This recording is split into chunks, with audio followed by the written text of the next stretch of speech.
Carmen Norris. And I'm Tim Norris, or you could call me GreyElephant. And today we're going to be talking about legendary encounters. It was about a year ago when Upper Deck announced that they were going to break outside of the Marvel franchise of Legendary and move straight into one of our most beloved movie franchises, Alien.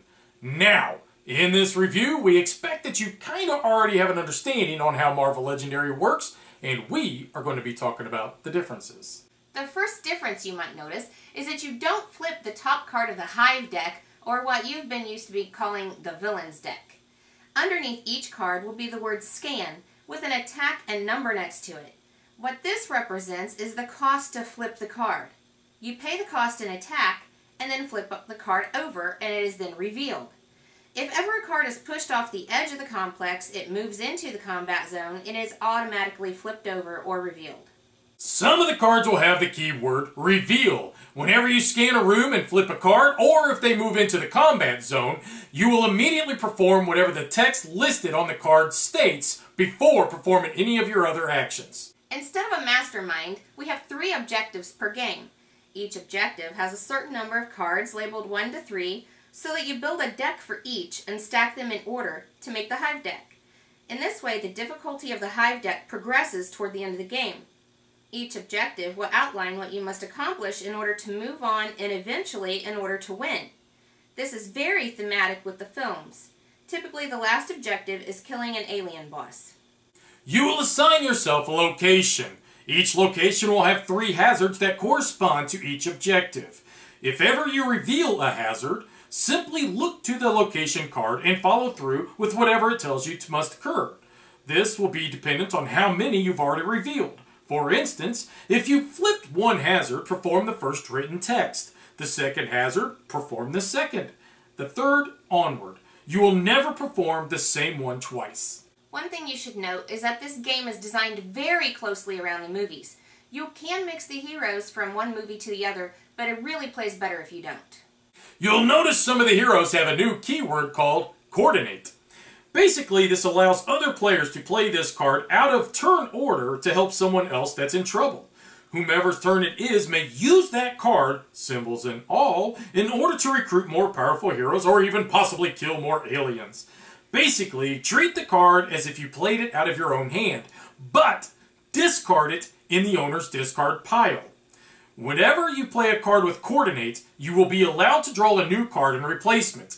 This way, you are encouraged to want to work with one another. Each player will receive an avatar. Each avatar has a role with a special ability card and a listed amount of health. During the game, and while it's your turn, if an alien is in the combat zone at the end of your turn, you take 1 strike, perhaps more, per alien card. If ever you take more strikes than your health, you die and are out of the game. If you are ever faced with a facehugger card, you should place it in front of you. You have 2 attempts to destroy it, yours and the next player's. If both of you fail, then that player will gain a chestburster card, and they will place it in their discard pile. While you have this card in your discard pile, you will never take any strikes. However, if the chestburster card is drawn into your hand, you will then become an alien and continue to play the game. But now, you will use a deck specifically designed to hinder the other players versus helping. Just as in the movies, you can have one player play as the corporation. Their only wish is to see the alien specimen survive. They are a traitor and all of the other players are expendable. Well, you know I'm a big Marvel Legendary fan, and I gotta say they did this so well that this might even be an improvement. I enjoy the Marvel theme more. I'm more into the Marvel Universe than I am into aliens. But they did such a good job on this that it feels like you're just stepping right into the movie when you're playing this game. I mean, it's amazing. There's so much thematic suspense. You don't know what you're going to find when you scan a room. You don't know what you're going to find when an alien moves into the combat zone. And then whenever they hit you, you have to draw strike cards. So you're just holding your breath the whole time you're playing this game.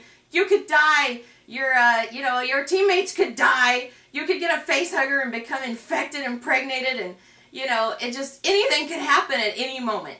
So that is just something that I really enjoy about the game. In addition, I love the fact that it's a co-op. I mean, in Marvel Legendary, my favorite villains were the ones that were so hard to beat that you had to work together or you would lose. And they just took that and they made every game of Legendary encounters that way. So you just have to work together or you'll lose. And you're just really on the edge of your seat the whole time. And whenever you do something great, you're all high-fiving. There's so much camaraderie when you're playing this game that it just really makes it enjoyable. So what do I think of Legendary encounters? I was there 1 year ago, Hard Rock Cafe, packed elbow to butthole, couldn't even hardly move, waiting for Upper Deck to make their big major announcement. Jason Brenner holds up a sign, unveils it, oh my god, it's Alien! Legendary! Oh my god, how are they gonna do this? I lost it, I was so excited! And then reality kicks in. How are they gonna do it? How are they going to create the same moments of suspense, of the unknown, the terror, the fear that we found while watching these movies? Well, they did. Not only did they do it, but they did a brilliant, beautiful job of it. I am playing this game and I'm reenacting these scenes in my head. Very thematic, very close to the actual feel-like script of the Alien movies. Now, one thing I do is I keep all of my decks separate. The characters all belong from the first movie. They belong together, along with those objectives, along with that location. Why? Because it just adds to the feel of the game itself. Unlike Marvel Legendary, where it's about going for VP, and you're looking at that person across the table from you as your opponent, and possibly, yeah, maybe I'll make you discard a card, or maybe I'm going to go for that person, you know, and defeat that villain because that's more VP for me, and yeah, I know it doesn't really help us as a whole, but too bad, right? That's just as much your problem as mine. No. You're looking at that person across the table from you as your companion, purely cooperative. They've totally changed the dynamics of Legendary. You're not going for VP anymore. You're going for survival.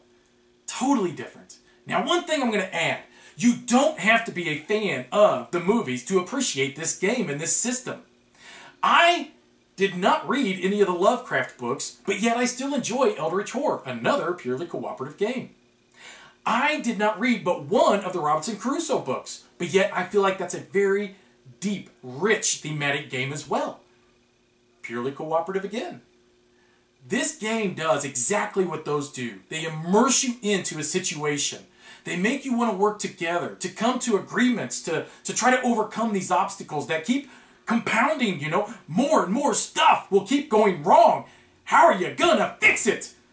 Work together. That's how. It's brilliant. It's beautiful. Genius the way that you coordinate with one another. Playing cards out of my hand now to where they help you and you can copy it exactly. Beautiful.